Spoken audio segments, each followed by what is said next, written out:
Jednym z najbardziej popularnych filmów na naszym kanale jest ten, w którym pokazujemy Kraków, widziany oczyma turysty, który odwiedza Kraków 120 lat temu.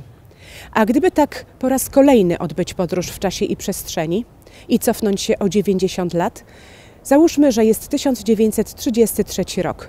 Polska od prawie 15 lat jest wolnym krajem, trwa wielki kryzys, a do Krakowa dociera wnuk naszego poprzedniego bohatera. Tym razem przylatuje tu samolotem.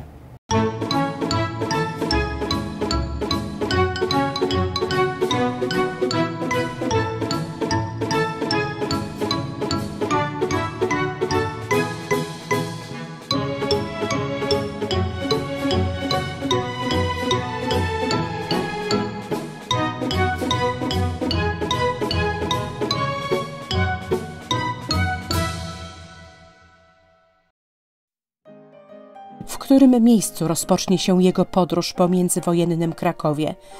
Nie będą to Balice, lecz Rakowice-Czyżyny. To tam od 10 już lat funkcjonowało jedyne lotnisko cywilne w mieście. Nie było wtedy bezpośrednich połączeń lotniczych z Wiednia do Krakowa, lecz jedynie takie z międzylądowaniem w Brnie, co wydłużało podróż do 3 godzin. Samolot Fokker F-7B przemieszczał się z prędkością przelotową 150–160 km na godzinę na wysokości 3000 metrów i zabierał na pokład zaledwie 8 pasażerów. W czasie lotu można było otworzyć okno, ale nie wolno było palić tytoniu. Nasz podróżny wyczytał w regulaminie lotu, że od przewozu lot wykluczał osoby znajdujące się w stanie niechlujnym oraz te obrażające swym zachowaniem przyzwoitość publiczną. Taksówką z lotniska udał się na plac Świętego Ducha.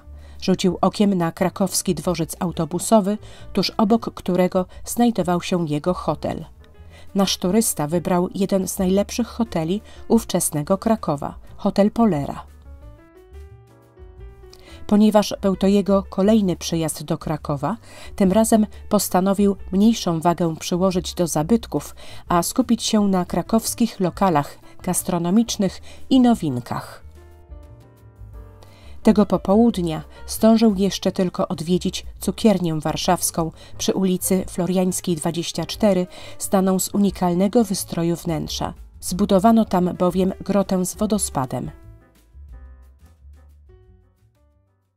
Powoli zapadał zmierzch, a nasz podróżny zwrócił uwagę, że wszędzie świecą lampy elektryczne. Już rok wcześniej zlikwidowano większość latarni gazowych znajdujących się w centrum Krakowa. Kolejnego dnia zapragnął przejść przez bramę floriańską, ale było to niewykonalne. Cała okolica została zamknięta dla ruchu, ponieważ właśnie w tym momencie kręcono sceny do filmu Wyrok życia z Jadwigą Andrzejewską w roli głównej.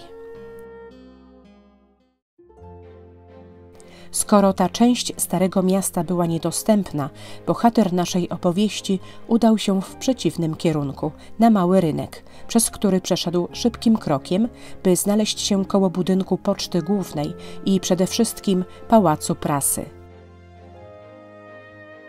Bardzo go zaciekawiła siedziba koncernu prasowego, wydawcy m.in. Ilustrowanego Kuriera Codziennego. Słyszał, że łączny jednorazowy nakład wszystkich tytułów przekraczał 400 000 egzemplarzy, a Ilustrowany Kurier Codzienny można było kupić niemal w 2000 punktów w całej Europie. Nieco zgłodniał, więc postanowił wrócić na rynek i udać się do jednego z licznych handelków śniadankowych. To była taka krakowska specjalność, ni to sklep, ni to knajpka, a właściwie sklep z wyszynkiem. Można w nim było zacnie, a nie drogo zjeść i wypić, rankiem i wieczorem. Jeden z nich prowadził w Pałacu Spiskim przy Rynku Głównym 34 Franciszek Macharski, spadkobierca słynnej firmy handlowej Antoniego Hawełki. I to tam wybrał się nasz bohater. Chciał skosztować słynnych piętrowych kanapek z bryndzą i papryką, łososiem, kawałkami homara, kawiorem i serem szwajcarskim. To nie był koniec próbowania lokalnych specjałów. Przecież tuż obok, w sąsiedniej kamienicy pod numerem po krakowsku 33, już od 3 lat fabryka czekolady Adama Piaseckiego prowadziła sklep firmowy. Najpopularniejszym produktem była czekoladka Danusia. Według legendy opisanej przez Leszka Mazana w książce Kraków na słodko, w 1918 roku pan Piasecki wśród kilkuset pracownic dostrzegł niejaką Danusię. Była cudowna, jak wschód słońca nad wieżą mariacką. Piasecki w dowód swej miłości nie tylko opracował oryginalną recepturę czekoladowego batonika i nadał mu imię ukochanej, ale jeszcze umieścił na opakowaniu jej portret. Miasto puchło od plotek i leciało do sklepów kupować Danusię. Na szczęście baton był przepyszny, co musiały przyznać nawet najbardziej złe języki. Marka przetrwała ponad 100 lat. Ale wróćmy do naszej opowieści. Nasz turysta postanowił kupić kilka czekoladek. Nie wiedział, że w przyszłości firma Piaseckiego zostanie upaństwowiona i wejdzie w skład zakładów przemysłu cukierniczego Wawel. No dobrze, ale nie samym jedzeniem człowiek żyje. Coś innego przykuło wzrok naszego bohatera. Był to budynek Feniksa w narożniku Rynku Głównego i Świętego Jana, ukończony rok wcześniej. Ze względu na stylizowaną attykę krakowianie nazywali tę kamienicę domem pod kominami. Był to pierwszy w Krakowie budynek, w którym eleganckie mieszkania otrzymały klimatyzację. I to tam mieściło się biuro Orbisu, w którym nasz turysta zamierzał kupić bilet na pociąg do Zakopanego. Zwrócił także uwagę na punkt loterii w kamienicy Szara. Nie wiedział, że za 90 lat w miejscu tym znajdzie się lokal z bardzo dobrą kawą i pewna para przewodnicka będzie tam często zaglądać. Przydałoby się teraz dla odmiany coś dla duszy. Usłyszał, że niedawno powstał awangardowy teatr Krikot założony przez młodych plastyków z Józefem Jaremą na czele. Ich pierwszą siedzibą była nieduża salka na pierwszym piętrze domu pod krzyżem, czyli niemal vis-a-vis miejsca, w którym zamieszkał, hotelu Polera.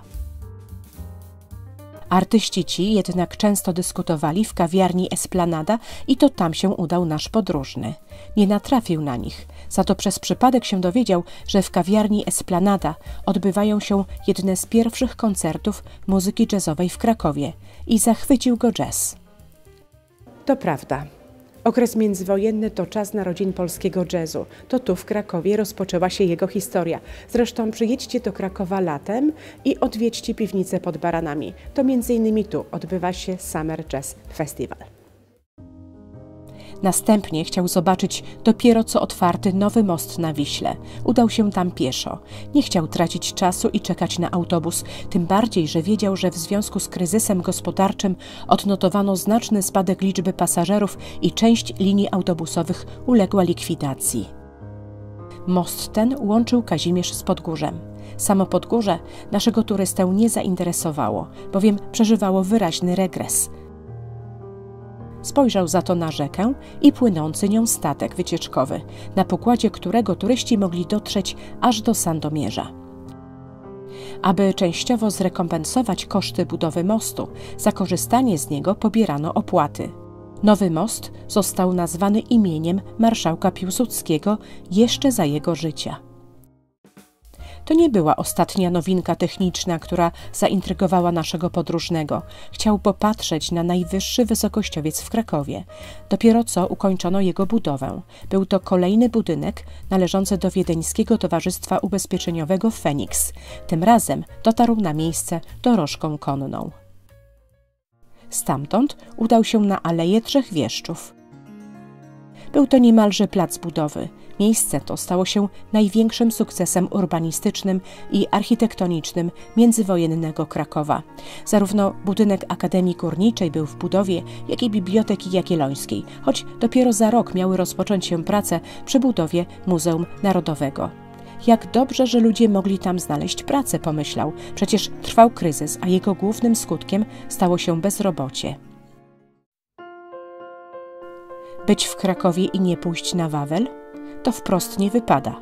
W przeciwieństwie do swojego dziadka, któremu wolno było w czasach austriackich jedynie zwiedzić katedrę, on sam mógł się swobodnie przemieszczać po całym Wzgórzu Wawelskim i podziwiać przywrócony do świetności dziedziniec zamkowy. Koło Wawelu czekała na niego już taksówka i w drodze do hotelu zdążył jeszcze pomyśleć o Krakowie, mieście liczącym blisko 230 000 mieszkańców, mieście nauki, kultury, usług administracyjnych i dość wszechstronnego rzemiosła, częściowo działającego nielegalnie, bez uprawnień, płacenia podatków i świadczeń socjalnych. Tak przynajmniej podawała lokalna prasa. Krakowska część pobytu naszego turysty powoli się kończy. Bagaż już odebrany i czas teraz na kolejny etap podróży po Małopolsce. Tym razem nasz bohater wybierze się do Zakopanego i skorzysta z możliwości podróży najnowszym cudem techniki – Luxtorpedą. Bilet kosztował go niemal tyle, ile wynosiła miesięczna pensja robotnika. Za to sama podróż zajmie mu tylko 2 godziny i 43 minuty, czyli będzie trwała krócej niż podróż koleją 90 lat później, w czasach nam współczesnych. Jeżeli interesują Cię podróże po Polsce z małą dawką wiedzy historycznej, czyli podróże w czasie i przestrzeni, to zasubskrybuj nasz kanał. Pamiętaj, że jesteśmy również przewodnikami po Krakowie i możesz umówić się z nami na prywatną wycieczkę. Zapraszamy serdecznie.